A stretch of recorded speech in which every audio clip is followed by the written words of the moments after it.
రాష్ట్ర ముఖ్యమంత్రి రేవంత్ రెడ్డి గారి ఆలోచన తెలంగాణ రాష్ట్రం నుంచి పెద్ద ఎత్తున యూపీఎస్సీలో తెలంగాణ బిడ్డలు సెలెక్ట్ కావాలనేటువంటి మా ప్రభుత్వ ఆలోచన, ముఖ్యమంత్రి గారి ఆలోచన. అందులోంచి వచ్చిందే ఈ కార్యక్రమం.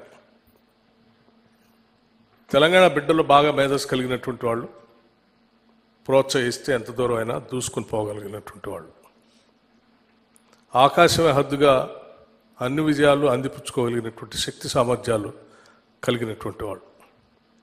వాళ్ళకు కావాల్సిందల్లా కొంత ప్రోత్సాహం, కొంత ఆర్థిక వెసులుబాటు, ధైర్యాన్ని, ఎటువంటి ఇబ్బంది లేకుండా ముందు పోండి అని చెప్పే ధైర్యాన్ని ఇచ్చేటువంటి ఒక వ్యవస్థ. ఆ వ్యవస్థే తెలంగాణ రాష్ట్ర ప్రభుత్వం. దాంట్లో నుంచి వచ్చిందే ఈ కార్యక్రమం.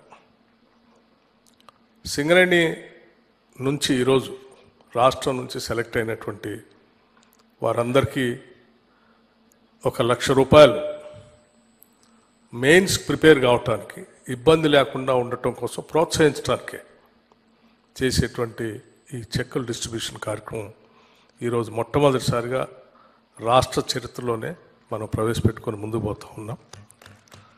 ఇది ఒక చారిత్రాత్మకమైనటువంటి నిర్ణయం. తప్పనిసరిగా మీరందరూ మెయిన్స్లో ఉత్తీర్ణం కావాలని, అందరూ అనేది నాకు చాలా పెద్ద అత్యాశ అయి ఉండొచ్చు, కానీ అందరూ కావాలని బలమైన కోరికగా మాట్లాడుతూ ఉన్నాం.